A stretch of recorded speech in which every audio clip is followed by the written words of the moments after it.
We have a special interview guest coming online in a few minutes. I want to make sure I put everything together. This is a special edition Business Nation. Some questions here for our interview.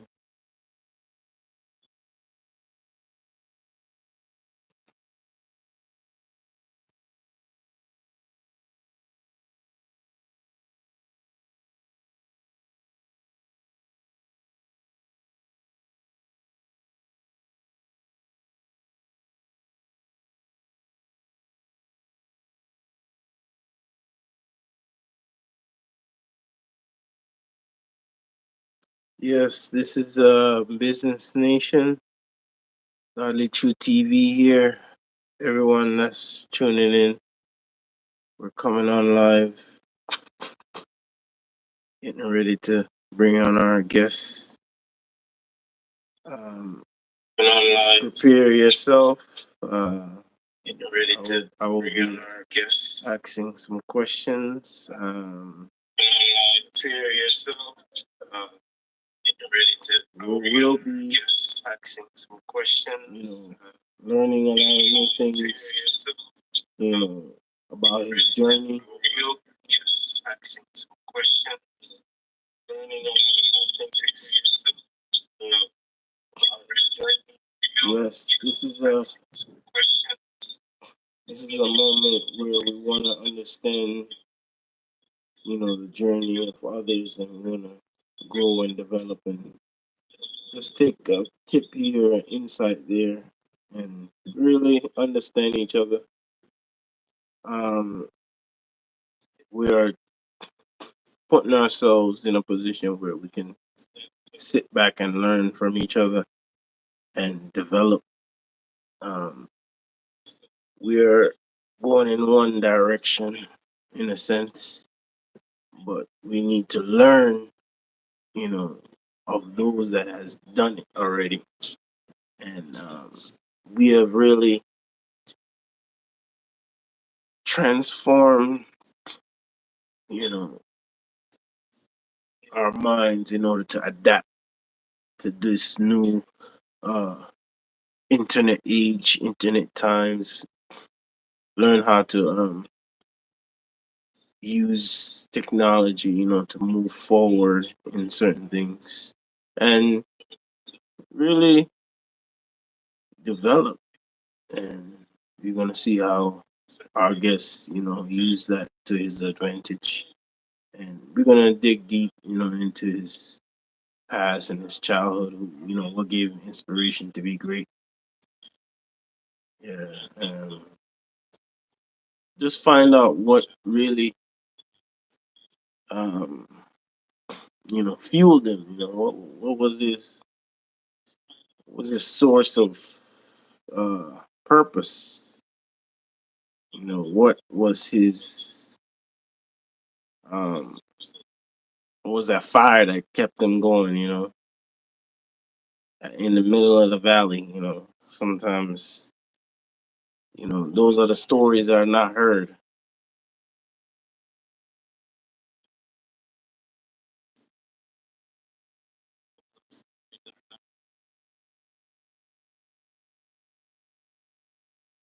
Yeah, so we have come today to just sit back and learn and observe.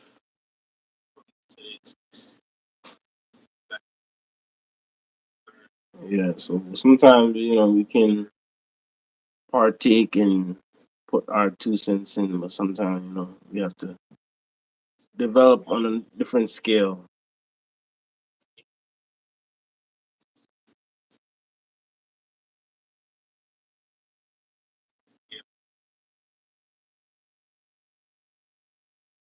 Yep.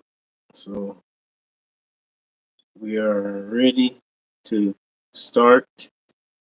Um, many, um, many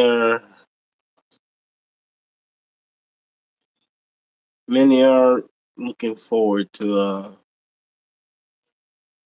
finding out who the guest is today. Once he come on, I'm gonna announce him.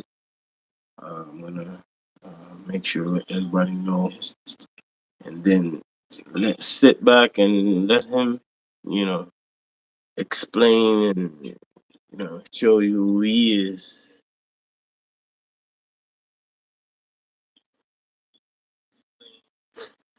Yeah, because in this day and age, we have to learn from each other. Uh, you have to sometimes you gotta sit back and you know grasp a lot of things that we don't understand.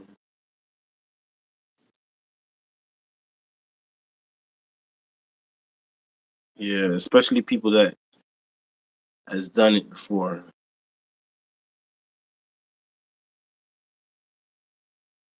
Yeah, people that that is already on the top of the mountain. We have to learn from them. We have to sit back, study them. You know, there's a great book called The Art of War. In this book, The Art of War, it says that, you know, in order for you to defeat your opponent, you must know yourself. And then once you know yourself, the next goal you're supposed to do is know your enemy.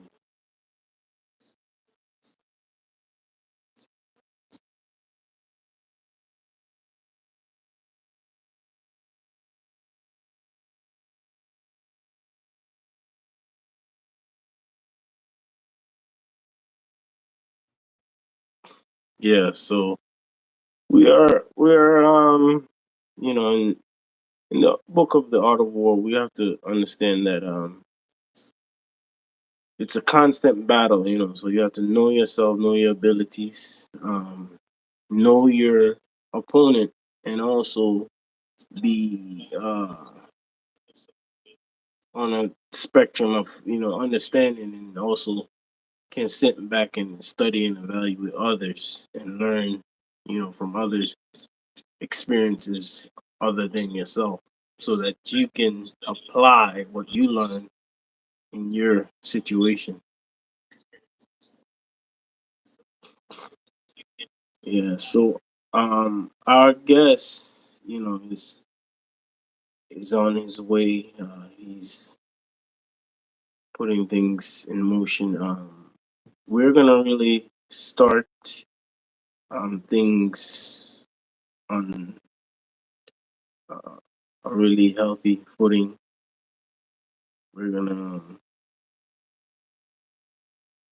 get to understand, the aspects of business that is not really shown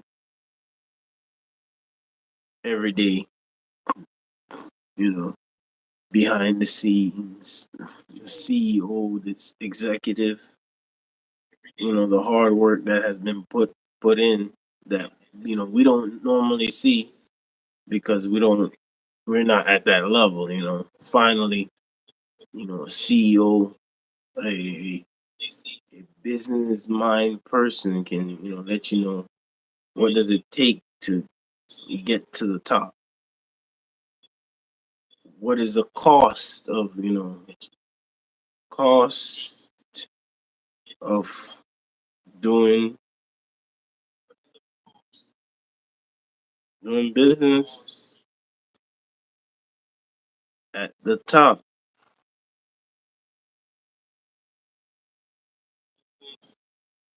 So sometimes we feel like, oh, we should be at the top, but are we putting in the work to get to the top?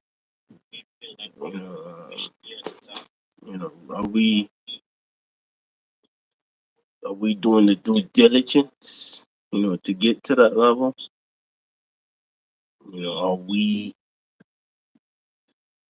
putting in the same effort? Are we reinvesting within ourselves to reach that level? Um, sometimes, sometimes we claim to say we are doing that, but if we put the proof,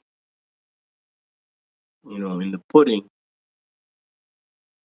come to find out we're not actually uh, putting in that work in order to get to that level. That's one of the reasons why we're not at that level. We may achieve some things, but we need to focus more on learning and developing. Observing from other people, understanding how they got there, and putting in more work, and understand that it's not as easy as it's cut out to be. The business is changing. You know, every day business is changing. In order for you to do your own thing, you have to adapt with the business world around you. Yeah, you gotta adapt to the changing climate. The technology. AI. Um, computers. The changing. Doing business in different countries. Things just change. Not it's not what it used to be. Back in the day.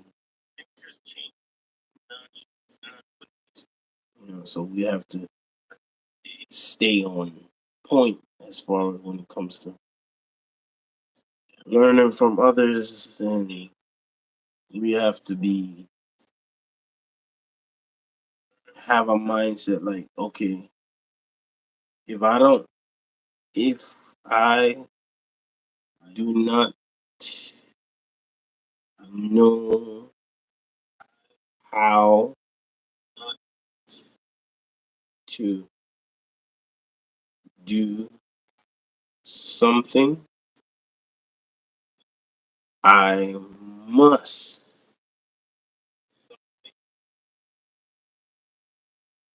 I must find the person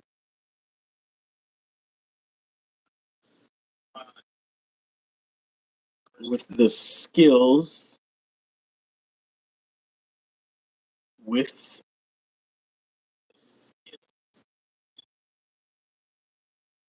skills, and learn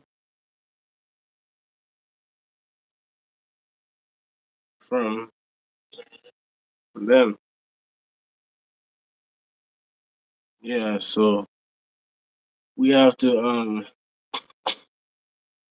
everything that done on YouTube, on multiple different channels, Godly True TV, Business Nation, Scaffold Boss Nation, uh, Dominant Buff TV, everything that I've done on YouTube, I learned it. You know, I went online and researched it and learned it and applied it and continued doing it. And I learned from other you know people that's on the YouTube sphere. I learned from them. Shout out to John Liquidator. That's always been like a big brother.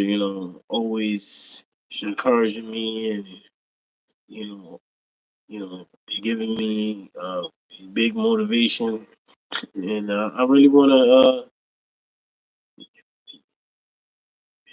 a lot. I learned a lot from him and all the other YouTubers out there that focus on a unified community rather than try to the divide and conquer and feasting on each other rather than they're focused on unification and growth and development.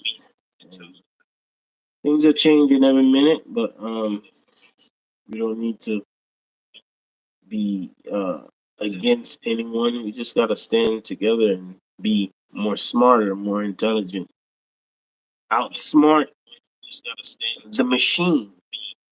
We have to be uh, one step ahead of the game that we thought, we were in. Sometimes we think that we're in conjunction. We think that we got it. We think that we're arrived. We think that we're there. But, when you come to really find out, we're not, we nowhere near where we should be.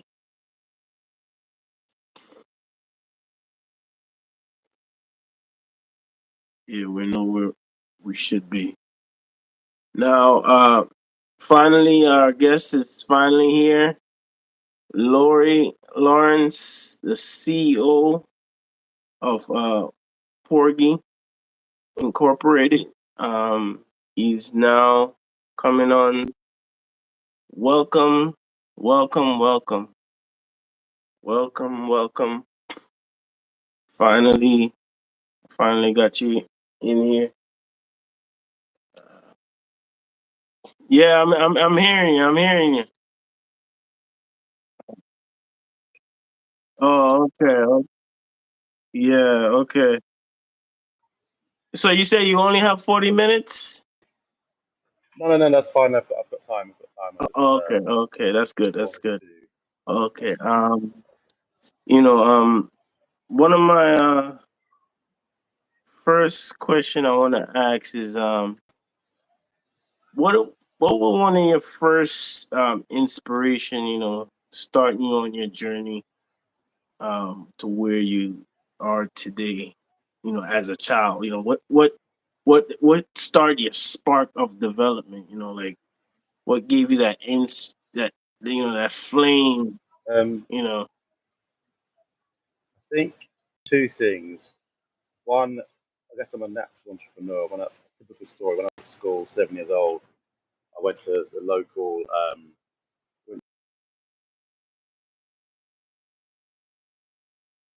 Okay. Winchesters, and we had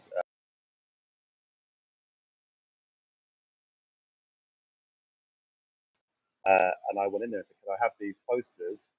And so he kept giving me these posters every week, and so I'd go to school and sell these posters to the kids at school, along with Oh wow. entrepreneurialism. Um, but the real motivation to set standards high was probably my sister, actually, my sister Sharon, because of hearing her story. So she was a black woman, a minority in an area where there were very few black people where we grew up, and she went to a grammar school where she was the only black Okay. person there, I think. And she said that she wanted to be a lawyer, and their response Mm, was, "Be realistic." As wow. a black person and as a woman in that era, be realistic. So me hearing that story gave me that energy, and then seeing Okay. the standards that she has set. And I Mm, remember during the 90s, she was on TV on Channel 4.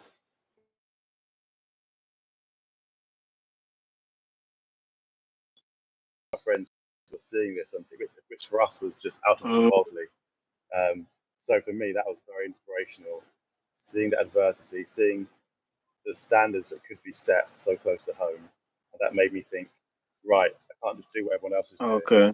I have to aspire to do bigger, and that was that initial burst. Okay. So basically that gave you like a motivation, a lift, in order to say, okay, big sister did it right here, and then you want to take it to another level. Yeah, I think the way that I translated it was whatever she does, I have to do better, Oh, being an okay, independent okay. person. Yeah, it Um, was a healthy but competitiveness. yeah, yeah. Mhm, But she keeps mhm. winning. Every time I think I'm catching her, Yeah, so like she's just going one level higher. when you got to high school, and when you got to that level, So your mindset was okay. My big sister did this, so I want to go up here. Yeah, What? yeah, yeah. And I was always telling everyone as well, Mhm.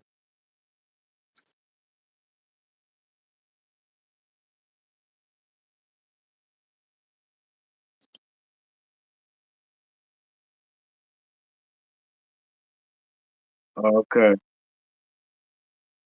so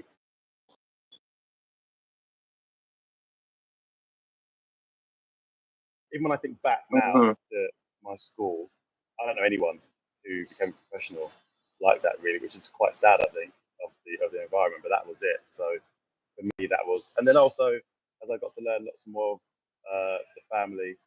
In our family there are like I think there are like four professors, there are doctors, there are lawyers, there are business owners, there are lots of people who are really, really doing things from a working class background and aspiring to do more. So that kind of black excellence for me Mm. was it had to be done. There's no alternative. Yeah, actually, I have a uncle. He works for Boeing. He's one of the guys that uh he does like the software stuff behind the scenes. You know, Yeah, but he was. I'm telling you, man. But I found out about my uncle when I was a kid because I used to live with my grandmother, my dad's mom, and she used to always tell me about him. And so that's what gave. I started looking at him way up here, and so everybody always looked up to, our uncle, because he was the one that he reached to a great height.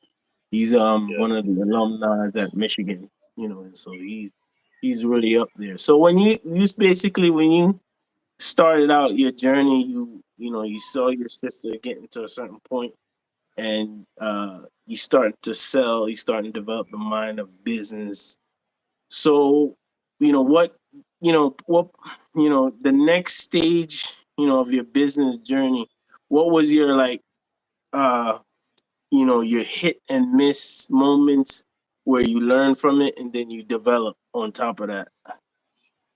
I think as an entrepreneur, things are always going wrong. You barely notice sometimes. You barely notice rejection. Things go wrong after a while. You become quite numb to it. Um, when I mean, before I even knew what a company was, I guess I was running small business ideas. Yeah, yeah, But yeah. everything I did always had a business Uh-huh. uh, kind of face to it. Even doing music, um, when I was younger, I was like, right, I'm going to be a producer, but what's the market saying? Oh How can we wow. commercialize this? I always thought in that sense, Uh-huh. which I think is probably just a natural bit of me thinking of things that kind of way. But I find business really exciting. I almost find it artistic, Mhm. really, because you've got this massive life canvas. You're always inventing something new. There are tons of resources. Most of them are actually not even to benefit you, they're just to benefit the person giving that resource. Whilst you've got to Mm. shift through and find out which information is sincere and benefits you, you're always running these experiments in every complex direction of a business, whether it's marketing, sales, growth, software, Wow. the system, the product, the market, everything. So many different things going on, the timing, um, access to markets, that kind of thing. But ultimately, you've just got to be bold. You've got to be like I do not ever factor in what if I fail. I can't remember even thinking at any point. It doesn't really, Okay, so you and were I just basically trying, and you didn't care if you failed or not. You wanted to grow. yeah, yeah, yeah. I'm just growing. It's a journey, so Yeah. that's why nothing's really a failure. It's just Oh, learning okay, as you go okay, along. okay. Basically, you were trying, know that you were succeeding, and so fail didn't matter to you. Yeah, yeah. It doesn't matter. And in fact, sometimes you have to stop and think to yourself, well, what is success for Mm-hmm. me? Um, because I found sometimes I've been in the grind so hard, and when we've made large sums of money in short periods of time, sometimes I've ended up feeling really down about Mm-hmm. it because I guess I just enjoy the grind anyway. I enjoy Mm. thinking, learning, networking, doing stuff like that. So sometimes when you think that it's just about getting to the money and you get there, it can be really a big anticlimax. Oh, so basically you get disappointed when you actually go fast up there and earn that big money In a way, yeah. I because because I you actually thought it was gonna be everything. yeah. You realize it's not everything. Yeah, it's not about the money.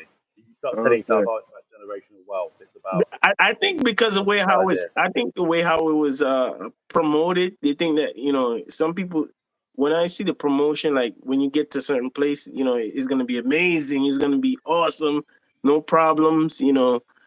But as you said that, you know, it changed when you actually get there. Yeah. More money, more problems. Yeah. But they don't promote that though. They promote more money, more success, less problem. Capitalist dream. Yeah. It doesn't matter how much money you've got, as long as you're not on the poverty line, then you're okay. So in your business journey, what connections you made in order to develop more faster? You know what? Most of the collections you're Like making, friends, you know, like people on the higher string. yeah. I mean, whilst you're making connections, you're not making them with design that I'll need that person for this. You're just networking because, and the best way to do it is to see what you can give, what you can bring personally, rather than what you can take. I think because Hmm. lo and behold, there will be a time when this person will be useful to you, and you'll be useful to them, and you might as well just focus on what you bring to the table, rather than what you can take when it comes to networking. I think so. I'm quite broad with who I network with. Um, Sometimes I criticise that my network is not big enough, strong enough, or influential enough. Sometimes when I look at my network, and then you have when you have friends as well, who are more than just physical; they're just actually friends of yours. Hmm. Um, they're friends because you have that mutual understanding, that level of trust So it's not about between you. business. It's about friendship first. It's not, you know, whether you rise in business or come down in business, they don't care about that. Yeah, I mean, you should want everyone around you to rise, but not everyone Hmm. has that feeling. So you need to be Hmm. around people who when you do well, you look in their eyes and they're sincerely Hmm. happy, and you should feel the same way about them. Because I Hmm. tell you one thing, it's impossible to even rise yourself when you feel when someone does well and you start thinking, oh, what am I doing? Oh God, I hate that doing. If you're having those feelings, it can be impossible for you to succeed anyway. Hmm. So sometimes do you ever face a situation like a Shark Tank moment where like you would be in a friendship with somebody where they're going to one direction in business, you're going to another direction, and you know it's like it's pressure, you know, and you trying to reach your peace area, you know, and they're trying to accomplish, you know, their goals, but it's not connecting. And how do you, you know, work around that? How do you work around that? So I guess you have to be flexible anyway and understand that people's motivations are different and they change, Mhm. and not take things personally, um, and try and avoid people whose only motivation is percentage points and money at the time as well. Um, but yeah, you just have to accept that, don't take things personally. Things will change. You'll change. Other people's situation will change, and just be, try and protect yourself and try and protect what you're building. Think about that when you're doing things. But yeah, you just have to accept things change and have to be flexible. Okay. So you ever reached to a point like in your business development journey where somebody gave you like a large offer to buy everything, you know? You ever got to that point? Yeah, not that ambiguous how big is how large is large, but yeah, I've had that. I always, it's never been as simple as just I'll take the money. There's always been other stipulations involved. Otherwise, I'll just take the money in most cases. Hold on. Depending what it is. What, let's say for example they want to turn you into working for them. Yeah, Are you in that mindset, or you want to keep what you have? What do you think? I'm not. I'm generally not emotional about ownership of business. But if I really, really believe in a business, then of course you want to hold on to where you think it's going Oh, to okay, go. okay. Once we had an offer from a Japanese investor years ago to buy something that we were doing, but they wanted majority shareholdings from the offset, which I just think is insane. And when I asked them how that's been going,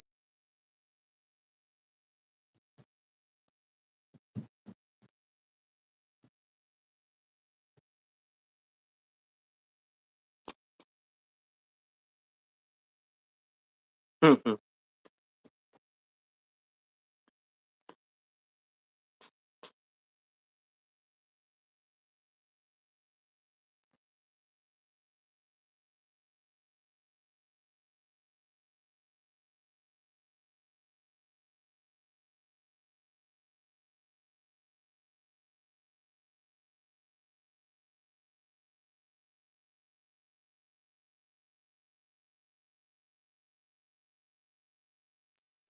hello, sorry about that. My Yeah, okay. device was taking that. Yeah, you Yeah, were I was saying saying that that. they took over the majority share, and what did they do after that?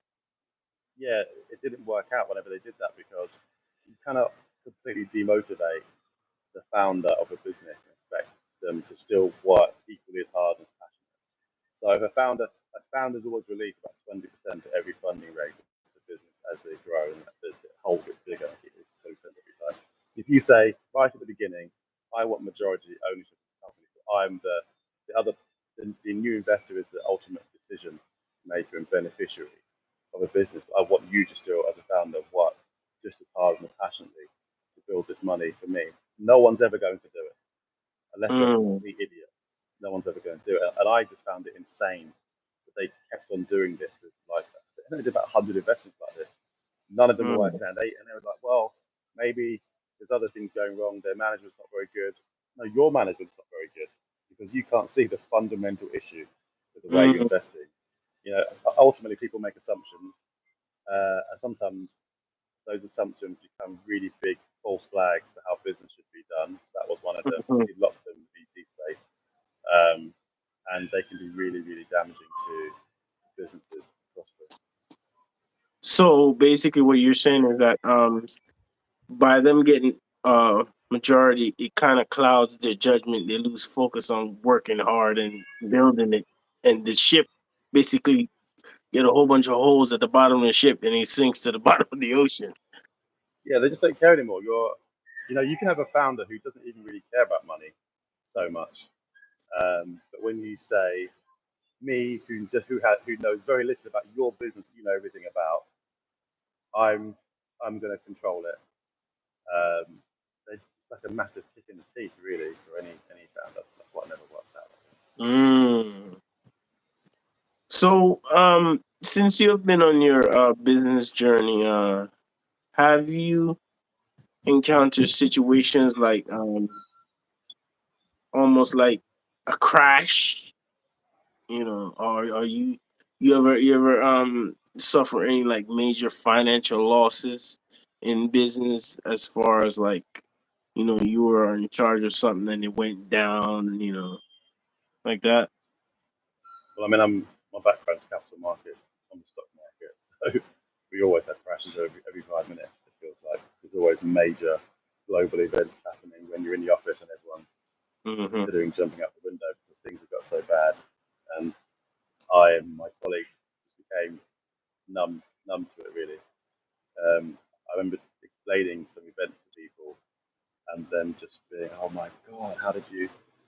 And we were just like, it's what it is. You just get What you such say? thick What you skin say? You about it. just move on with your life. You keep on living. Yeah, not even losing sleep anymore. But you have to be that way because if you look back to the 1920s and 30s when they had the Oh, you mean one of the most the famous crash? The crashes in crash, the America, 1928 yeah, crash. Yeah, people were they were jumping literally off jumping off buildings back windows. then. Yeah, they were And jumping I out. don't know if Hey, you man, remember. I don't know if you remember 2008. It happened in 2008 too. that was prime time for me. Yeah, the credit crunch. Yeah, yeah, Even it happened in 2008, two 2008. there was a German billionaire um, who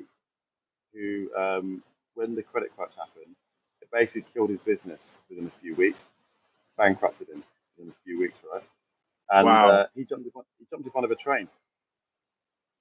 To me, you know what the interesting part about it is that is if I realize there's something different between the guys that make a lot of success, but they don't secure themselves long term.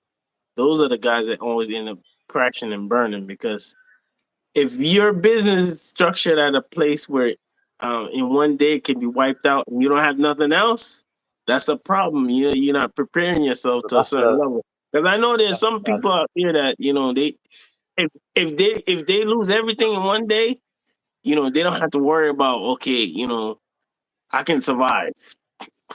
The sad reality in capitalism is that almost everyone can lose it all in a day in the extreme. But what you can't lose is your heart. If you look at Warren Buffett went bankrupt in the 60s after being the richest man in the world. No, or almost the richest man in the world, went bankrupt in the 60s. He used his network and he took a break for a minute and used his heart and then became the richest man in the world after that. So the one thing you have to Mhm. hold on to is your mental health, the network that you built, and that strength to kind of go again. So when I saw that billionaire in Germany jump in front of a train, he's just saying, he didn't have the heart anymore. He was done. He couldn't go and start ever again. So the thing you need to always hold on to is actually your mental health, because no matter how stable you think you are, your financials, trust me. But you know the interesting thing, I don't know if you remember. You remember Madoff? Mm, The thing about it is, people actually think that like these guys are not actually living that bad. Like I remember I seen a documentary of when he was in jail. The guy jail had pools, golf courses. I'm like, yo, the guy jail looked better than people's apartments. It has like a door with the handle. You can walk in. You got a flat screen TV. I'm like, is this Club, punishment or this is club, a club fed. vacation? Club fed, yeah. Yeah, Yeah, so he died, didn't he, in I 2021? don't I don't think these guys actually lose in the end. They don't really lose in the end, really. Guys like I that expect don't it's, I lose. expect it's embarrassing, and also your liberty's gone, which is a major thing. But then again, he also had, since the 70s, had a strong 50-year period of iniquity where he was living that life where he probably wouldn't have been living that life 50 years. So maybe he's thinking, I had a great life 50 years. My kids are now set up for generational wealth. It was worth the risk. That's probably what he thought along that. But but another part of it too, what I see is that when a person is a rich person as one person, that's more vulnerable because I know that the people that sustain their wealth is the one that has it within like a family unit. I noticed that within a structure. Once they have like a family unit, majority of the time they don't unless they do something stupid to bring themselves down, most of the time Well, they it's remain in control. yeah. I mean, it's why you have a trust. Why you separate your wealth and liabilities. And Hmm. that's why Americans always invent new ways of protecting your assets in that kind of way. I'm not sure if it's going to help Donald Trump at the moment. It probably will do if we can does. Trust me, But yeah, they're stashing their money as we speak. yeah, they're, yeah. I know, they're right? running, they're running and hiding in safe havens as we speak.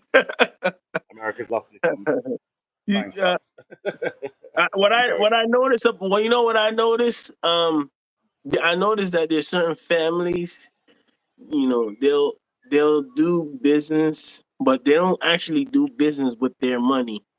They lock their money away in some vault somewhere, and they'll do business with other people's money. Well, I And mean, the way to America.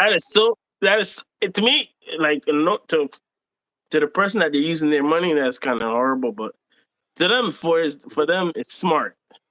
I The see them problem doing with it a lot. the problem with cash is that we have inflation. So even if you've got low inflation, maybe 2.2%, that means you're losing 2.2% of your money every year if you just leave it cash. So it's very difficult to just leave it in cash. And the high net worth way of doing capitalism in America is that you leverage everything and you live off the returns, but you don't really spend your cash money. You might leave it in stocks, your 401k, or you more than likely to buy lots of you leverage lots of property and live off the returns, the yields from that is what you do. It might be from bonds, live off the yields from that, whatever it is. You don't spend the cash you have. But when you're making 100k a year or 50k a year, you can't really do that. You need to have a good chunk of like $5-10 million, get over that critical mass, then you can live off the yield from that money you've got and never spend the original money. But then what can happen to go wrong still is that if, for example, if there was a major property market crash in America, like a major property crash, loads of billionaires, lots of millionaires who you think are set for life would go bust big time within the first year. So it's probably one of the most protected industries in America that no one wants to see that stuff go down at all. Because if it did, and it can happen, you never know what will happen in the world. Things change. Lots of people would stop being billionaires and millionaires overnight. And another thing that I noticed too, a lot of these same families, they always married to each other. Like they'll give this daughter and their son to this person that they're in. Yeah, to me, it's real. It's real. Like Game Like of Thrones. yeah. It's real because I noticed something. Like it's just something I've been seeing. Like if you try to be like, I'm not saying that they don't date people outside their circle, but majority of the time when it comes to like marriages and stuff, it's in their circles with the people that they are, on equal pedigree Yeah. with. I noticed that like they don't Yeah, I really mean, I mess. guess They'll play around with somebody that's not in their pedigree, but they won't actually have that connection with them like that. I guess we're all playing the game of survival ultimately, and why would you want to? Culture is such a major thing for human survival as well. Why would you come from a culture that's brought you to great wealth and a high chance of survival? Why would you want to go and have to re-educate, be at odds with someone who doesn't necessarily understand those factors that's allowed you to exist in that way?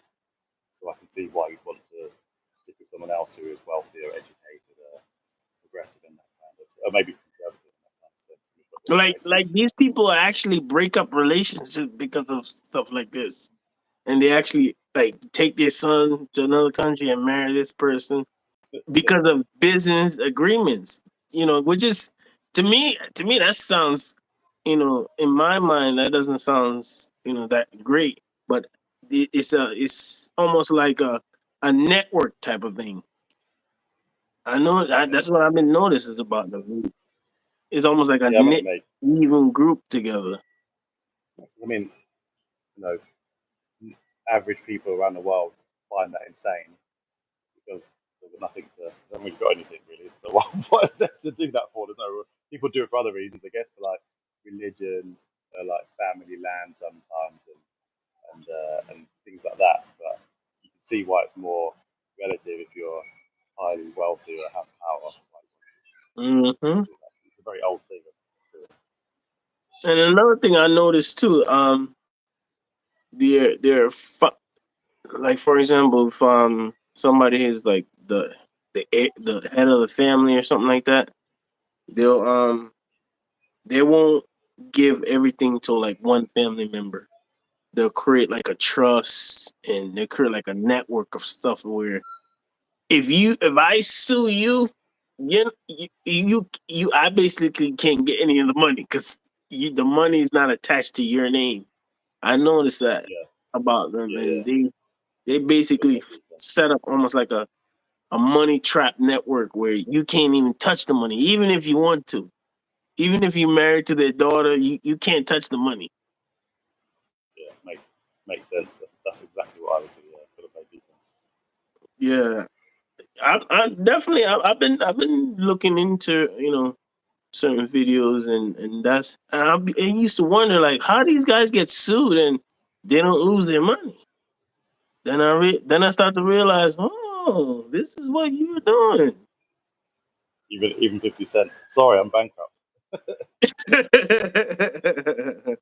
the thing is, if you live in a culture like in America where suing people is so aggressive, commonplace, and the amount of people sue for is so unrealistic, like, millions of dollars for hurt feelings, then you have to play defense. You have to protect your assets. Otherwise, you'll just go bust. And also, you're already a target when you're wealthy. I mean, in the UK, it's nowhere near. In Europe, it's nowhere near that extreme. In those kind of ways, people don't cry about it quite so much. I know they have courts over there in the UK, but how many legal proceedings do they have? I mean, they're the modern. I mean, most court systems in the world are based on the UK legal structures. It's the most influential. Yeah, but over here they be suing people like crazy, man. Like you walk down the stairs and bump a guy in the shoulder, you get sued. Yeah, trust me, man. And the thing That's about what I it like is, about America. yeah, and the thing about it is, like, that's why over here you have to be a little bit practical. You got to be like a baby lawyer, like, so you know what not to do, because Yeah. a person could drag you through court, and by the time you're done paying, only thing left to do is bring you to the cemetery, because you every money you work for is gone because of one legal system. But the lawyers always win. Yeah, the lawyer bill wage by itself is already big, And there's certain lawyers, like for example, see if there's a rape case. If they just have some high skill lawyers, if they get that lawyer, oh man, you might as well just sign a plea deal, go to jail, or try to get out of the way. Because if you bring it all the way to trial, all your business is going to be in the street. By the time you actually enter jail, your life might be endangered. Seriously, Yeah, that's the thing. because they have some lawyer that drag people name out in the streets. We have a problem with that in the UK, not as extreme as America, but the whole, if I'm not saying if you have money, you're just immune to legal issues. Obviously not, you're a target. But if you're caught on something domestic and you can afford good legal, then you've got a high chance of getting away. But if you're a person in poverty, a person with average income, when you get caught in something, whether you're innocent or not, next thing you know, you're doing a plea deal and doing time in America. That's how kind of people see it. Whereas in England, you do get it better that you get county lawyers who might not be that interested, that great. But it's a problem. Don't get me wrong, it's definitely a problem, but it's not a major influence problem. But you have to understand, in America it's different though, because America, there's a corporation called it's a corporation. They pay the Congress to not pass any bills against the prison industrial complex. Basically, that's an industry by itself. So basically, when a person, and I don't know if you know this, but anytime there's like a state and there's a prison, anytime the prison get under 50%, that corporation sues that state, and then they have to fill that jail up. It's like almost like a quota, and they actually get money for that. Yeah. It's crazy that people can't. I think that people can't see what's clearly and obviously morally wrong about that. It's the people in power who are benefiting from that are able to completely dehumanize other human beings and say, well, if we don't care about them, they have no value to us. It's us versus them, and they're not us. So let us It's over here. Prison is a business. It's not really. It's nothing about being just or this person committed that crime or that person committed. Because if that was the case, a lot of people would be in jail. But it's not. It's not about justice at all. It's about business. Because I think they get like 48,000 per inmate. They get paid how much inmate they have in jail. Like for example, over here, the judges get kickback on top of the salary they even earn. And that's just one aspect. They also get paid from that same corporation I was telling you about. I think they're called the Correctional Corporation. Yeah, Correctional Corporation. That they get paid from that corporation too. That's not have nothing to do with their regular salary. That has nothing to do with their kickback. Like for example, they got 10 cases, 10 kids. If they send all them 10 kids to jail, they're gonna get those kickbacks and plus the money. it sounds like a sci-fi dystopian future, except for it's now. So when you see uh, you know, a business venture, you know, what type of business venture that really sparks your mind? Like, Um, I think I and everyone else always looks at tech, but I've done lots of investments which are not specifically tech. so so Um, basically, you're saying tech. People love tech because it should be scalable. Um, What about AI? yeah, people like AI because you can try and catch a wave. But my investment experience is that when everyone's doing something, don't do it anymore. The ship has already Okay. sailed. And I think even though maybe there will be one or two other AI companies that end up being just massive, but there are like 4,000 startups in AI, more than that now. Lots of them have gone bust already because people are on this hype train. I think they're just throwing the money in the bin. So I'm not completely avoiding AI, but I'm definitely not on that hype train of just investing everything in AI. It's simply stupid. I keep thinking this is the thing to do. From my background in capital markets, the rule is that as soon as everyone in the public is talking about it in the public domain, that's what to do. Just don't avoid that like the plague. Don't touch it. It's too late. It's not going to work. The money's been made, so that's how I look at investments. If everyone's talking about it, I'm not really getting involved with it. Just avoid it. You can try and catch the next wave. What happens. So what do you think about these new AI trucks, these new AI cars? I know that it's an inevitable future that we're gonna have all this stuff. You think it's positive or negative? Yeah, it's positive. Yeah, I mean, AI is great. Clearly, you need So AI so to help. you'll one day take a AI lift one day, to a destination. Uh, Yeah, I hope so. I hate you driving. want your stuff I've driven shipped around. by AI tractor trailer. Yeah, I mean, we always use the word AI, but AI is always only part of the technology. That's like a small part of every bit of this technology. It's only because it's in vogue that we keep talking about the AI part of it. There's loads more going on that's relevant to making those things work. But we know that the word AI is popular, so we keep using it all the time. But yeah, I'd love to be driven around in a taxi without a driver. Or even better, driving me around in my car, so I haven't got to Well, drive it. they already have them built and been used in California already. Yeah, I've seen them. Yeah. It's the only What I thing what only thing now. The AI tractor trailers. I don't know if them being active on roads. I don't know about that part, but I know for sure they have built them already.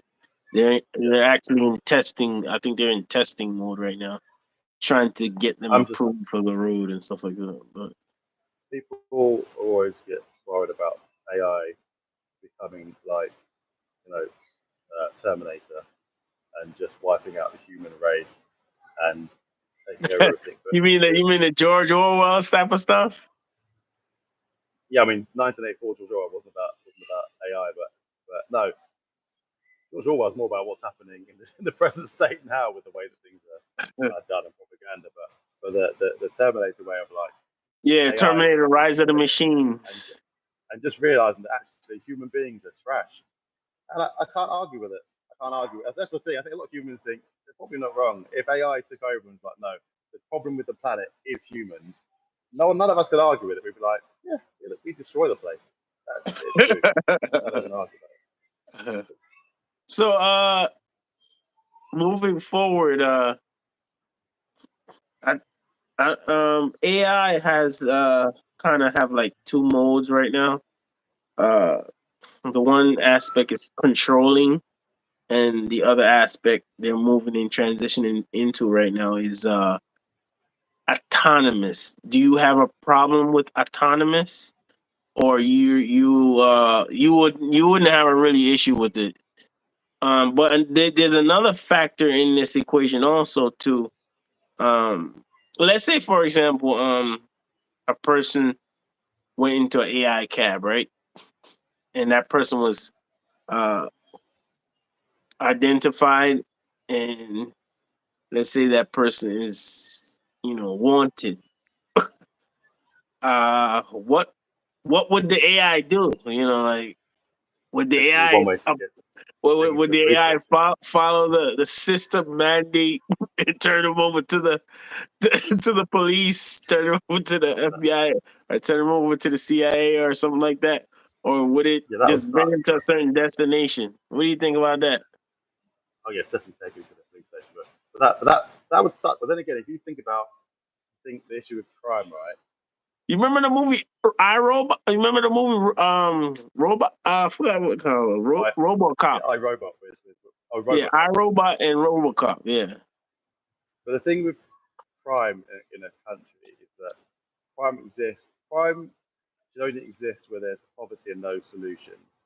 But in many Western countries, especially in the US, like the richest country in the world, arguably along with China, it's not that there's not enough money to go around, so there's too much greed to go around, and therefore, and as you mentioned earlier on about the prison state, the system of it, it's an intentional thing. So you have crime and gun violence, all these things, because they're making someone money. So if you think about that, the problem is not really, oh no, you can't even get a taxi now if you have a warrant for your arrest. That's not really even the problem that needs fighting. The problem is, well, how can we have a nation, a society with less crime? What are the things that increase the issues with crime? Because clearly it's not just poverty, it's a demand for prisoners.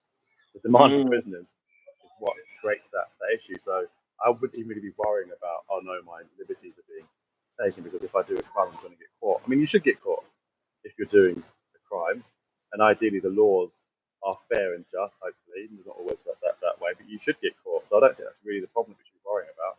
We should worry about why in our societies is the crime. I'm in Malaysia right now, and of course, there's crime like anywhere else, but compared to other places, it's lower. You can leave your front door open in lots of places. Um, it's quite a fairly safe place. You're not riding, you're walking down the street. I don't think I'm going to get shot randomly by a toddler. Like what can happen in other places. I'm not saying it's Wow, perfect. wow. None of these places are perfect, but you know, sometimes we start But worrying about the wrong. I personally think that in certain countries, the crime that is there is, the source of it was created by a more greater problem. Like for example, look at what's going on in Haiti. Everybody know that that country was stripped from the ground up. Everything was taken from that country, and they expect everything's supposed to be kumbaya. It's not gonna work like that. you know, you have all the resources and wealth sitting in French banks, sitting in banks in the United States and stuff like that. How you expect the country is supposed to be in peace? Yeah, Haiti. People that know about Haiti, they just describe it as the poorest nation in the world. They don't understand because you don't get educated about Haiti's history, the French Revolution, and so on in schools. People just don't know. They just have a 5 minute version of the world and just see it as being, oh, Haiti's full of gangs and criminals. When if you know about Haiti, it was one of the first places to be free of slavery, and it was a great leader. But they had this middle class society of And you know that the country that aristocrats. they free from slavery, Dominican Republic, is actually fighting against them. Every time they go to the border, they're being detained. Even Bishop Joshua, one of those African YouTubers, got detained in Dominican Republic. They thought that he was a Haitian. He had no, he never been to Haiti in his life. He actually Yeah, thought he was a Haitian, but and because of the reputation. Haiti's a very sad story, and Yep, like very sad story. how look at France as being this great civilized place, but what France has done, well, lots of Africa, but to Haiti as well, is so despicable, so despicable. But the Mhm. paradigm that we live in, the Western paradigm, will tell you that France, good people, Haitians, they're just dumb, stupid, mobile gang members. But that's not at all what Haiti is like. People for liberty. They were the middle classes of that sector. People, when Napoleon brought slavery back to Haiti, people were committing suicide. They were living such terror about the return of slavery, and then having it's just such a terrible, terrible story that's never really told because it's such a terrible story. It's a story of embarrassment. I would never allow the name of um Toussaint Louverture to not be I just finished reading forgotten. about him. And Jacques Dessalines, those men, stood in the gap. And another thing too, a lot of people don't know that this part of history, they always try to take this part of history. Um there was his name is Bookman. A lot of people don't know that Bookman's mother was from Jamaica. A lot of Oh people wow. don't know that history, of the Haitian and Jamaica is like this. And what they do, what the one major reason why they were successful against the Haitians is because they purposely put them on islands, to separate them. Because if they were on one ground, it would be impossible to, to control, Yeah. so much large groups of people. And if you notice, it's just more destabilization from destabilization. They'll assassinate this president, assassinate the prime minister, and then it's turn around and say, "Oh my God, there's so much gangs in here." When they're creating the possibility for that stuff to go on. Yeah, you have to because human beings always want to be seen as even tell themselves that they are inherently good, even though that's very questionable. I'd say Mm-hmm. no matter what, unless you are a psychopath, no matter what you do, you justify it to yourself. So if a nation destroys Haiti like it has, they don't have to say, oh, but they are bad people, so that's why I went away from them. Like that's why in America, it's always being retold the story of black people being low IQ and stupid, or Latino people being low IQ and Exactly. stupid. But Exactly. you have to say the reason for their situation is because of their own design and not because they were stolen as people and their stuff was stolen and so on and so forth by people who were wicked. And also that's another thing. If you so like we're people of Caribbean origin but we're descent of heritage here, and we can look at lots of the great things about like Jamaica, Cuba, Haiti, the three great, strong, like the end of the stop for slavery, the people who always fought back mercilessly, really, and be proud of that. But then we have to also look at the negatives of the human experience as well. And I think when we categorize humanity as being us and them, we always want to say, oh, we just look at all the great things that people who we relate to did and ignore the bad things, unless the bad things are done by people who we don't relate to, who are them. Uh-huh. And that's an ongoing and dangerous thing that human beings do to make ourselves be special, our identity be special, and everyone else be of less value. It's an ongoing problem that we need to perpetuate.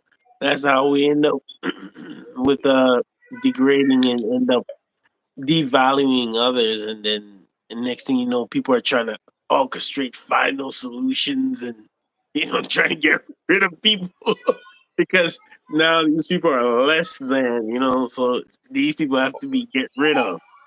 I don't see why they should do that.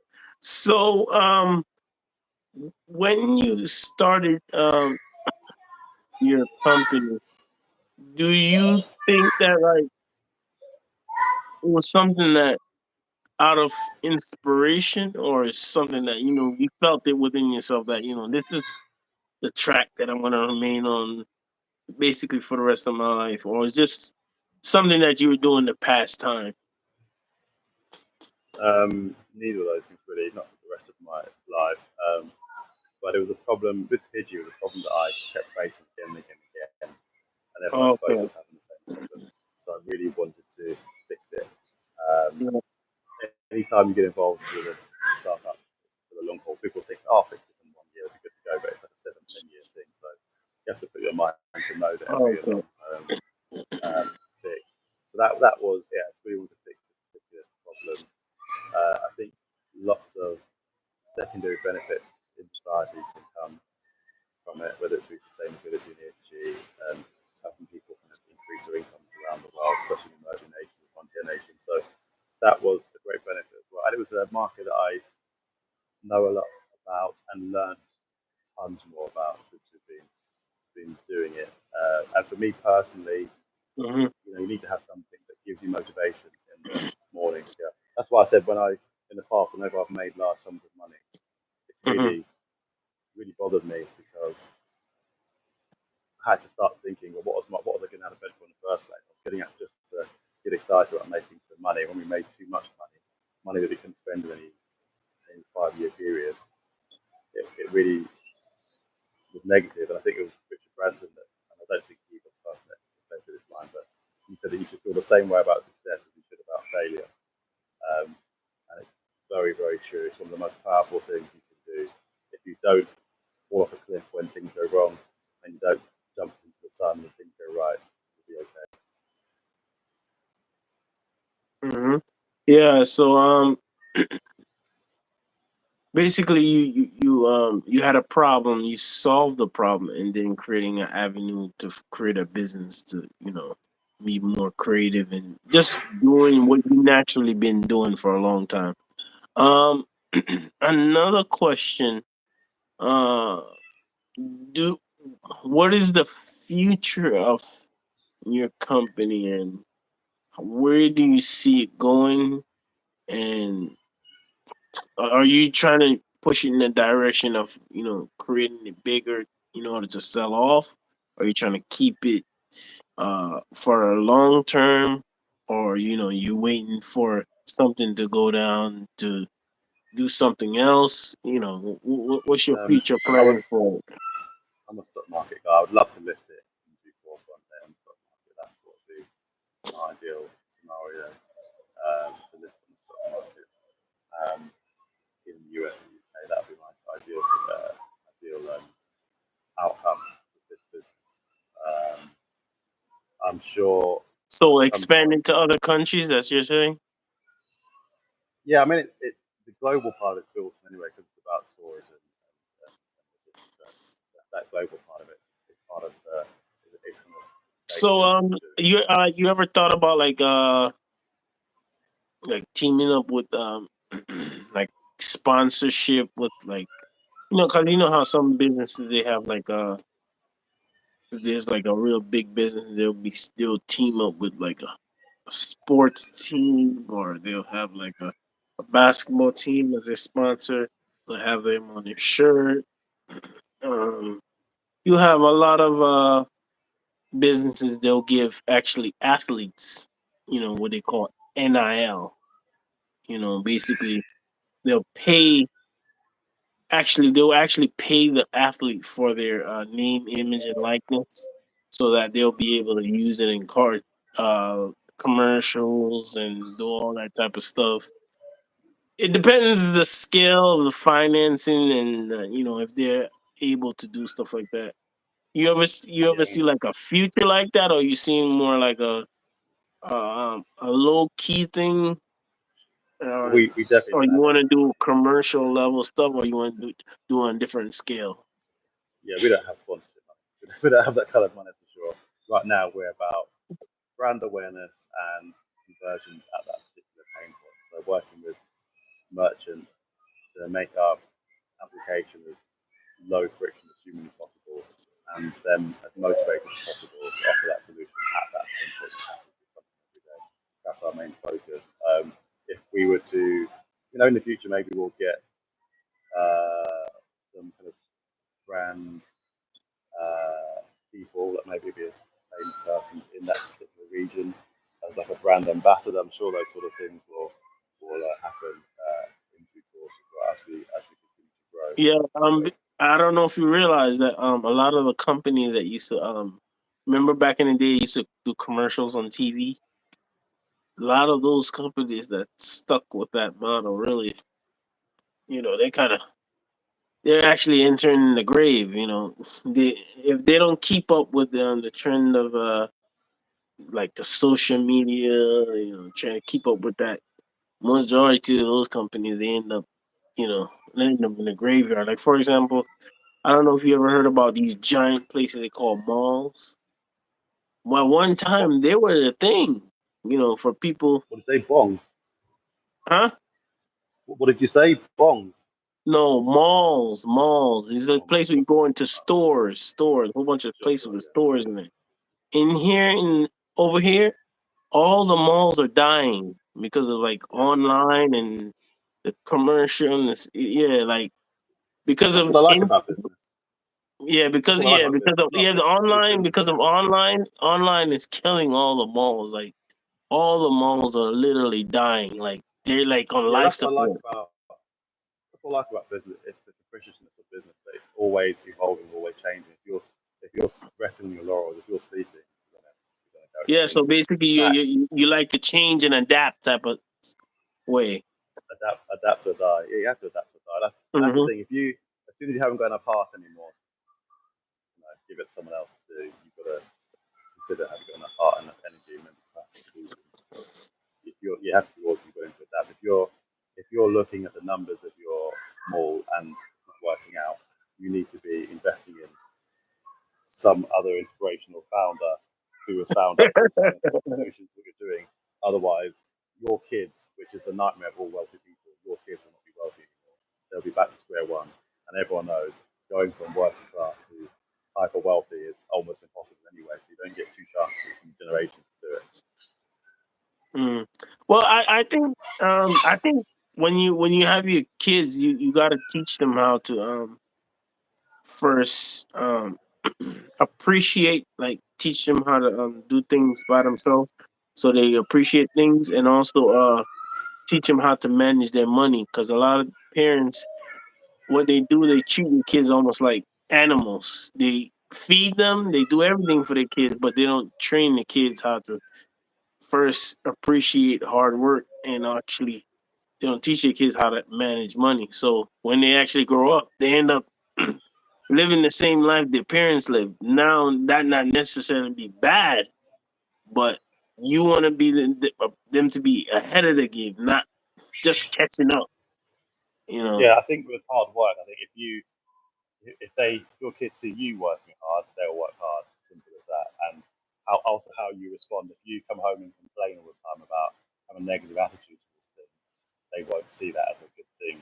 You working hard, working smart. So ultimately you're Yeah, the yeah. number one role model. I always agree with working smart rather than working hard. But at the same time, what I always uh, realize is that the people that don't think that these people that are, at the top, they're working 3 or 4 hours a day. They're not doing that.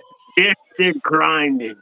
They're on to the next. They're on to the next. They're completing that, on to the next, completing that, on to the next. And One, what they one, do, and a lot of people, what they do is they stack up, and then they sit back and they release. Just like you have a lot of people that are at the top, they focus more on quality, rather than try to do a million things. one thing about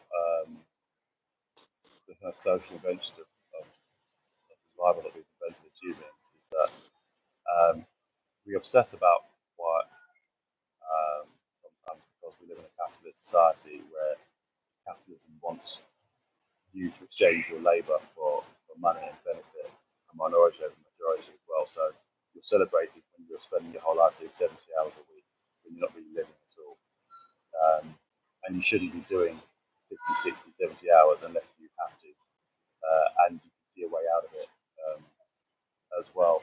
Like Yeah, hunter I think gatherers. 70. I think 70 hours is too much. Yeah, I mean, like That's hunter obsession. when human beings were hunter gatherers, they were working 2, maybe 3 hours a day and surviving.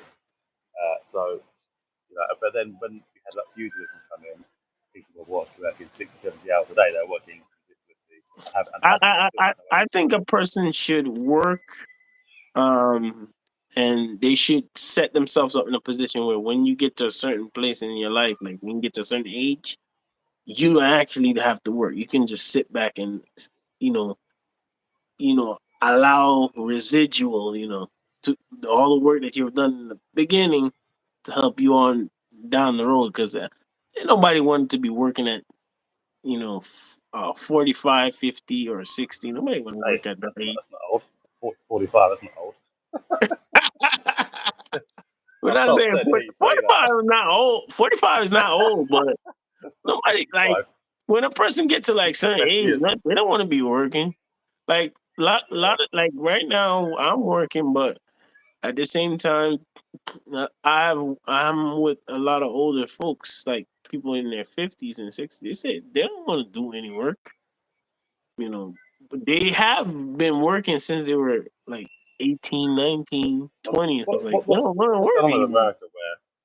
What's going on in America with pensions? Obviously, the pension system is supposed to be that you retire in your late 50s and 60s, and then a couple of years before you have a heart attack and die, you get No, but the they most move with the age up though. It used to be 65, but they moved it up.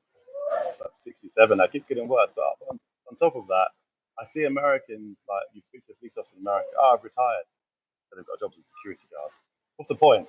It's just that the system doesn't work Yeah, at yeah, all. If you yeah. I don't retire, see the get another point. job and another Yeah, job. I don't get it either. I'm like, if you're retired, you supposed to be in some beach somewhere enjoying your life. Fails. You should be on a retire from one plantation to Yeah. yeah. Why even use the word retired? You're not retired. You just changed job.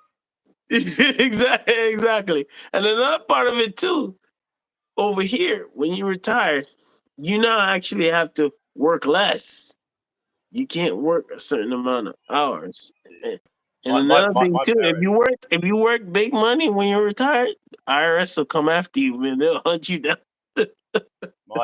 My parents are living the dream. They really did it perfectly. They worked for about 30 years in the UK, more than 30 years, but at the same company for 30 years, um, and took early retirement because of like injuries and things like that in their 50s, really early, like early 50s. And now they've been earning a pension, being retired for more years than they worked, which is unheard of. And also, I think the government probably have them on a dartboard throwing darts at at their faces because that's so unheard of to be in your 80s and have spent more years retired receiving pension than Mhm. working. So hold up. I thought they didn't have to work over there. Yeah, they don't. That's what I'm saying. My parents have not worked in 30 years because they took early retirement, and they've now been retired longer than when they were working. My dad has not seen. He's not seen before 9 a.m. in a long time. Yep. I definitely know that's true. But over here, you got people 90 years old on a job. I Yeah, don't know. I don't know if you remember. I don't know if you remember. Um, granduncle. He worked until like 95. He worked until 95. And I was saying to myself, this shouldn't be, man. You shouldn't work till 95. You should at yeah, that's least. mental. You should at least. I think I'll work.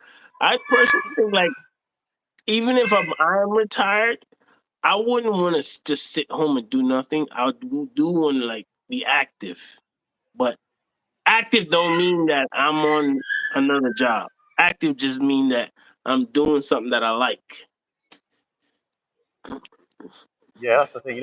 When you spend a long time doing a job, and let's be realistic, almost all jobs are not things that you. If you wouldn't do it for free, what you're doing now, then it's an unnatural job you're doing for survival, and that's fair enough. You need to survive, but it's unnatural. If you wouldn't do it for free, then it's definitely a job and not anything more than that. So if you're 90 odd years old and you're still having to do that, maybe stuck in school, I'm not sure what the answer to that is. You've been unfortunate. You may have just You happened know to. the crazy thing. I always wanted to be I always wanted to be a football coach. I always wanted to, whether it's high school or college or whatever. I always wanted to be a coach because I always watched those the movies.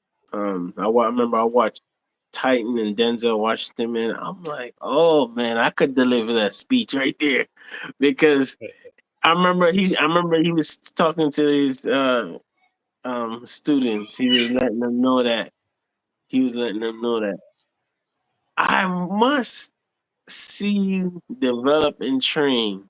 And he was saying, and if you do not perform, I will put my foot in your hind part. And basically, he was pushing them. He was pushing them. I think he ran them all the way to I don't know if you remember that place called Gettysburg, and they had to watch all of the cemetery, and they were looking at all the graves, and he was looking at them like, "You see these people right here?" He was saying to them, he was like, "They died," and he was letting them know that we have to come together. I love that type of motivational type of you know of the coach. I like that. And that's why I do a lot of motivational videos on my platform also. So basically I took something that I wanted to be and just incorporating what I'm doing right now. Because at the end of the day, sometimes you can just use your talent and kind of change it around according to your current situation. But Yeah. at the end of the day, it's never too late. I'm still young. Well, how young? You think 45 is old? So No, I'm not. I'm not 45. I'm actually 34. I'm not actually 45. in 10 years' time, you're going to think 45 is so young. But the interesting part though, I actually feel really old though. I feel really old. I feel really old. I feel Knees like gone, 50. back gone. I feel 50, man. Seriously, I feel 50. Yeah, I yeah, feel like yeah. 50. Someone told me when you turn 30, it's all over. And when I turned 30, my back went immediately, knees went immediately over that. Yeah, I feel like 50. Yeah, I feel like 50 years old because what I realized that when it comes to like when you working and all and you working up every day, you go to bed and you go to sleep and you wake up with some aches and pains. Mm. It feels like you're getting older in a sense. But I remember when I was like in 20s, I did everything. I didn't feel old at all. Yeah, But all of a sudden you get into a certain age where like even rain outside, snow outside, you start actually feeling like, oh no, no, no, I don't want to go outside. I don't want to go outside.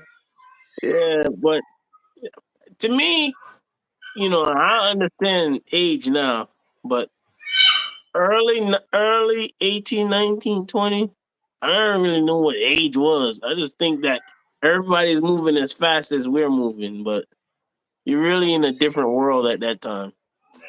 now you're in tune with the body. You see it all. Yeah, we finally slowing down like a train track. Chicka chicka chicka choo choo. You know. Yeah. Nowadays you just take I'm just taking my time now. Slowly developing. That's Yeah. the thing. Like in life, there's a perception of equations with perception of time. The older you get, the faster time moves. But Yeah, I'm mastering patience now, mastering all that. Uh turns out that the when only you reason when I was why young I didn't understand none of that. the only reason why it feels like time's moving quickly is because you're not learning anything. If you're continually learning information, time slows back down again in your perception. As long as you're Mm. always increasing your skills, learning, reading, time isn't moving quite so quickly. It's when you're just doing mundane things over and over again without taking any more information. That's when your life flies past you. So with you and the direction you're gonna bring your company in, do you think that with new direction you feel like sometimes you feel like things are gonna change towards a better or things are gonna change towards a worse or you just waiting and think waiting and see what happens and you're gonna change according to what the forecast is moving forward. Yeah, I mean, I don't wait. I move 100 miles an hour every day. I like to get stuff done. But yeah, we're right at the beginning of this journey. So we're a few years in, but we still feel like we're right at the beginning of it. We've got a really good platform and application with the Busy app. But there's so many more integrations to have, so many more solutions to make for tourists traveling. The ability to send travel shopping home from anywhere in the world. We're doing it in a really unique way that we always think about, right, who can we benefit, how can we benefit, can we make this as easy as possible for tourists, can we make it financially rewarding and easy for merchants, what else can we fix, can we help expats get things back where they want to be, can we make communication easier, translation easier, conversions easier. We think about these things all the time, and we feel like we're right at the beginning, really, the precipice of doing something immensely world-changing and great. And that doesn't mean, even though we have AI in what we're doing, that doesn't mean it's the same we're an AI business. We don't really mention about AI in our systems. We're just more focused on how do we affect. Is it possible for you to put PG on AI together? Yeah, there's AI components in what we do. AI in the background along with machine learning that does exist in the background. We're actually going to introduce some AI features for the customer, for the user side as well as we talk about. I'm not big on hype trains. I'm not big on getting on trends because trends end. I'm much more focused on how we tangibly benefiting travellers, how we tangibly benefiting merchants, how we tangibly increasing revenue for people living in emerging markets and frontier markets. That's what's really important to me. That's how we're focusing. Okay, so do you think customers are would be concerned about AI having their personal information, or do you think anything could go wrong there, or you think everything is secure on that side? Is it encrypted or something like that? Yeah, we use everything. Whether or not you use AI or not, you're still handing over your data to a company who you now have to trust to not have a breach or be hacked or give away your data. So, to be honest with you, most people don't think about too much about their data. We have global organisations that do a lot of thinking about that because it's the only way it can be handled, really. Having big organisations with power trying to control and protect your data, but ultimately you're giving out data by where your eyes are moving sometimes, or where you're visiting, what you're saying. There's loads of data you're constantly giving out, which is just there to help people sell you stuff. Generally, that's what it's there.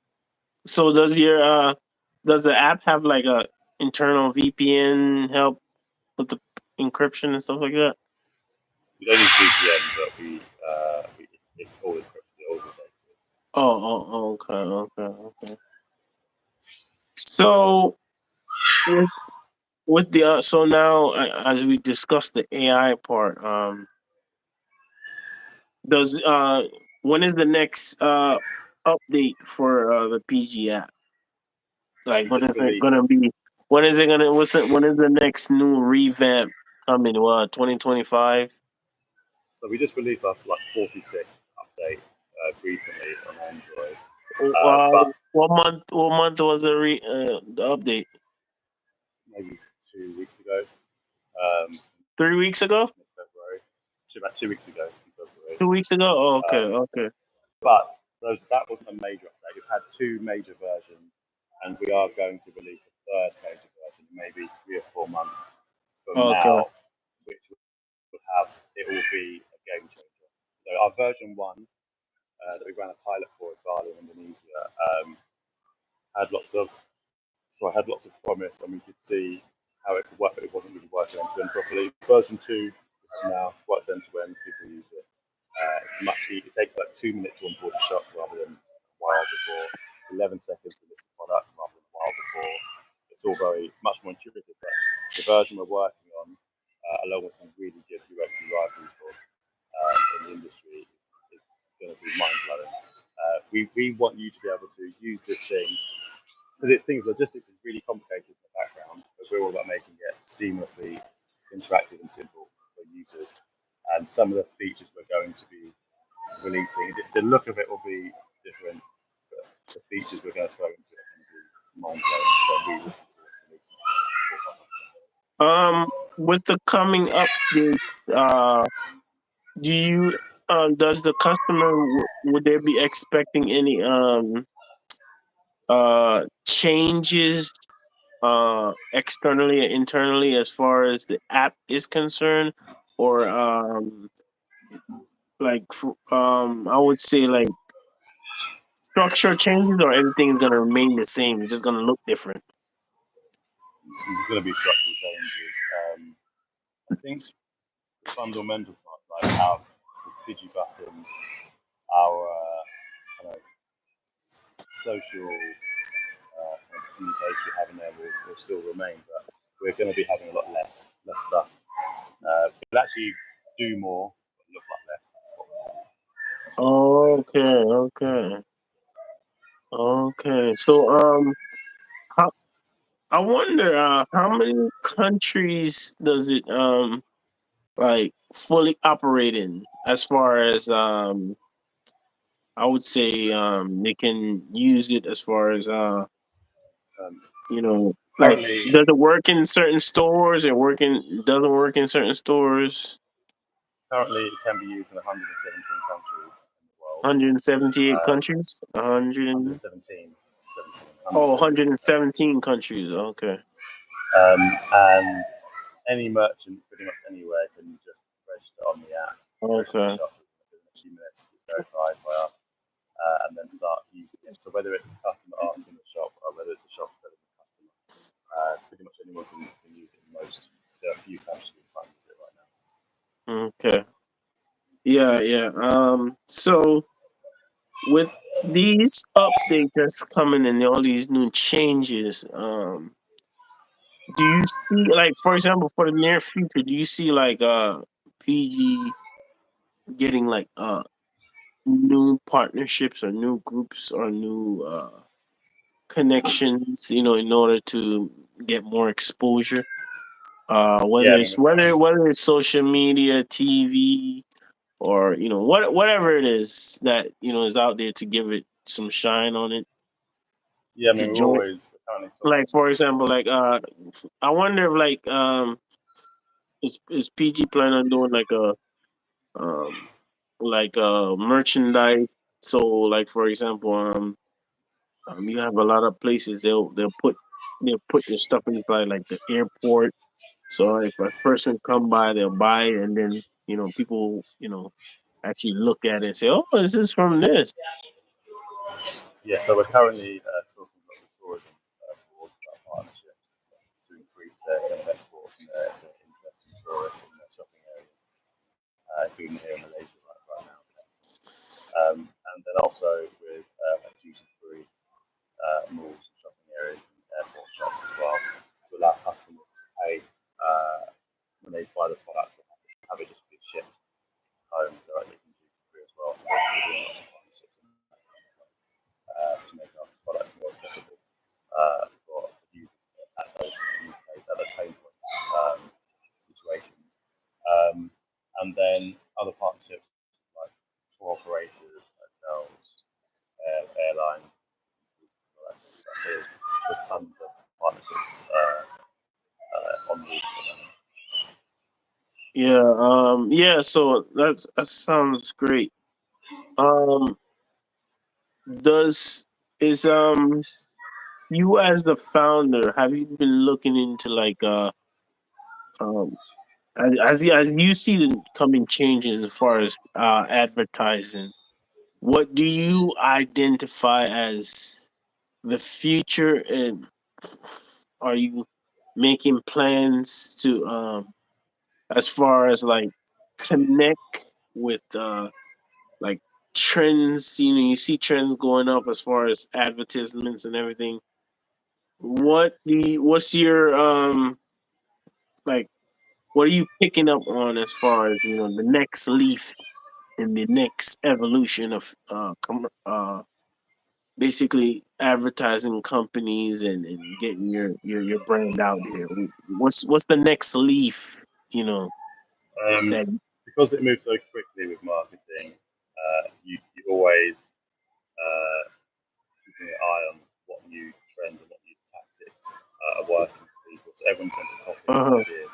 One thing I like about Fiji is because we're global, it means like right now I'll be here in Malaysia at the moment, and I'll be picking up on marketing strategies that work here that aren't being used in Mexico or the US, for example, and I'll take that strategy and I will uh run some experiments, trying it there. And that's one thing I like about being all over the place. Sometimes that I'm able to test out marketing strategy in a fresh market, ad hoc, Mm-hmm. all the time, really frequently.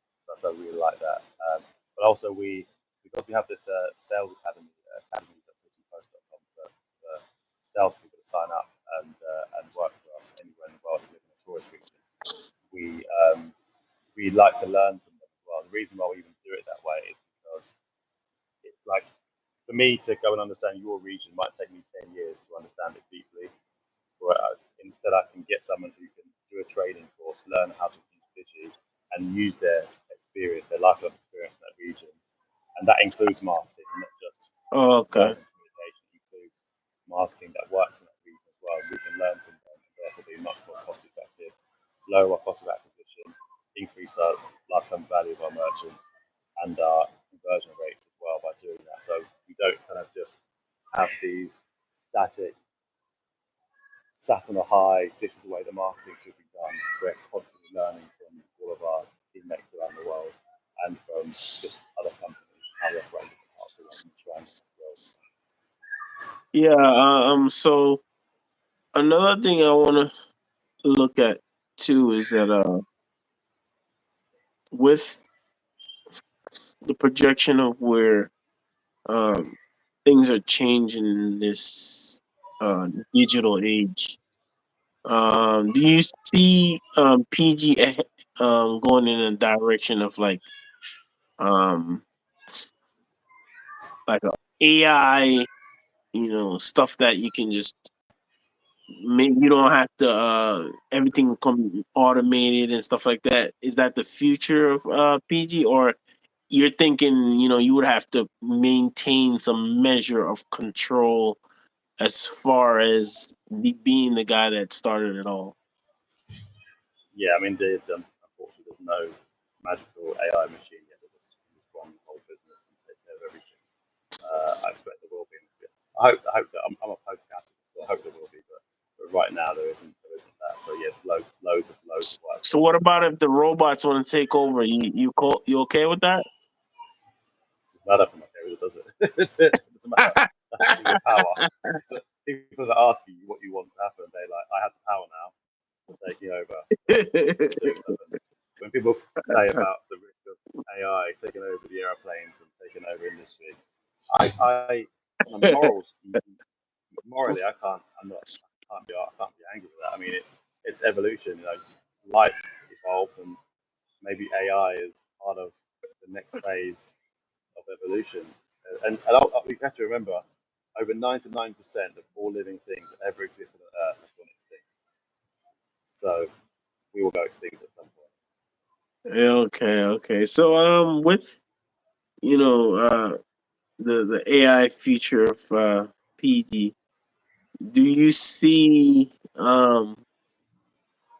a gradual change to more of a is the business model going to change, or is going to kind of remain the same just with the new bells and whistles? Yeah, I mean, we'll always, as far as I can see, we'll remain to a B2B2C operation. Well, though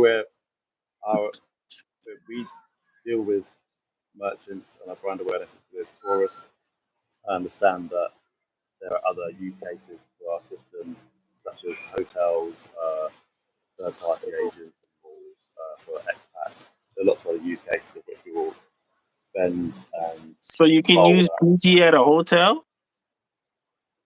You can't very well right now, but we always get a lot of demand from that. We've been speaking with hotel organisations as well, and we're probably going to run some pilots with hotels to figure out how we can make it work.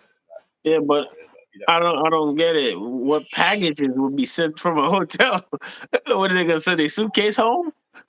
Well, imagine you're traveling around Mexico. You've done loads of shopping. You're Uh taking it back to the hotel with you, and uh. you don't want to take it on the plane with you because it's a mission. You Oh, just so say, basically you yeah, deliver your bag home without you even taking it to the airport. yeah, exactly, yeah. So like the hotel staying Oh, in, yeah, that's just actually a great here's all my idea. shopping. That's a great idea. You the one who came up with that? Yeah. I mean, it's always so obvious to do, but we haven't. It's just not our main thing to do, but we'll individual. Man, that's a if you could pull that off, that's $1 million idea right there. Yeah, if you could pull that off, that would be amazing. I mean, you can use a Pidgey app for it right now, as long as your hotel is willing to package your stuff. Then you can do that right now. But there are some grey areas that need to be ironed out. So basically, what are the so your basically major obstacle for that, is clearance and the funding, basically. No, not the funding at all. Really, it's just that the motivation for a hotel. Sure, we can give them cash back for doing it, but maybe they can just charge a fee for their own fee for doing it. But we need to just figure out. But right now, we're just focusing on the merch. When we refocus on that again, Okay. That's interesting. I think I think we've been on for 83 minutes now. Oh, okay. Oh, what is it like? What is it like? 11 o'clock over there? Yeah, almost 11 a.m. Yeah, so yeah, it's. Oh wow! Right over here, it's 9:54. 9:54. Yeah, and my closing. I'm gonna closing remarks. I want to say salute to everyone that's been online. Like, share, subscribe. Galichu TV Business Nation, and I also want to say congratulations to Lawrence and his family, and PG and the team behind the machine. I actually don't know nobody a part of your team. Excuse me on that one.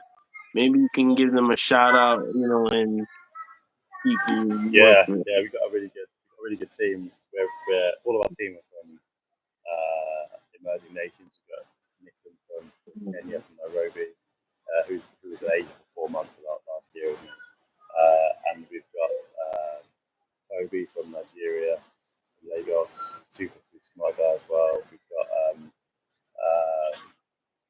Ridi and Fifi from Indonesia on our team, who are like ex-FedEx people, ex-Entourage people, and we've got some ex-Googlers from the US as well. So we're very kind of like very remote. Keep growing from our core team, and and so we've got my CTO as well, Balaji from India as well. So yeah, we've got a really good strong team. Lots of experience in payments, capital markets, logistics, AI, machine learning. We're all really passionate about what we're doing right now. So a big shout out to those guys for working really hard and smart. Yep. Yeah, so we definitely want to give a shout out to the PG team that are doing all the major work, heavy lifting behind the scenes. We want to most definitely say like, share, subscribe. We want everyone to tune in. We don't know if it's gonna be a 100% part 2, part 3, but we're gonna keep things updated so that people see what's the development of things moving forward. Because I feel like there's a lot of people interested in using the app, but right now I realize a lot of people, they don't they're not actually uh electronic savvy enough to use like our Yeah. like me, like my mom, she has a phone, but only thing she does with her phone is to text and call. That's it. She doesn't use her That's phone for our nothing else. challenge though. We're trying to make this idiot Yeah, yeah. like the way Google search was so simple. We're trying to make this so Yep. simple. Even if it meant that using AI prompts, your mum would just be like, it should just be that you don't need to even prompt anything. I don't want to give away what our releases are going to be in the future just yet, but they're going to be very visually based on doing what you want to do with the minimal amount of input text-wise. It's all going to be very visual, where things will be done so smoothly that by the time you So finish when is it editing going to and be the at home official waiting for launch? When is it going to be the official launch? I don't know yet, but sometime between 4 to 5 months for version 3. It's going to be so So smooth. It'll be Yeah. So when you're gonna official launch it, you're gonna do it yourself in like a video, or you're gonna do it. You gonna do it on a platform, or you just gonna do it online? What are your plans? I'm hoping we'll do an event somewhere in Southeast Asia when we release that third version. I'm hoping we'll actually do an event as a release Yeah. of that version, and it'll be streamed online. And with some really good partners. That's what we're going to do. But in the meantime, check out pgpost.com, download the app. Yeah, yeah. I would love to. I would love to get some content of whatever you're trying to release to put it on the this channel Oh yeah, to make sure everybody see because after I'm done, I'm definitely gonna put it this as a joined together with everything so people see okay what is this about because people gonna have curiosity in their mind like okay what's next like once they watch one episode, they want to watch the second episode. Yeah. all right, awesome. Well, thank you Yeah. very much for having me. Appreciate Yep. Thank you. You're welcome. You're welcome. I want to salute you and say hello to your family for me.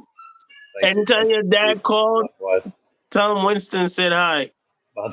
Yeah, you can't have Uh, him on the show because he's super controversial, my dad. oh no. We're just saying hello. Just saying hello. I haven't seen your dad since the funeral, so I haven't seen him in a Oh while. man. Yeah. Yeah. So All right, like, cool. I really share, appreciate your time. subscribe to everyone, and anything that's going on new with PG, just let me know, and I want to do my homework on it and keep developing more and more. All right, 100% will do. Thanks so much. Take care. you're welcome.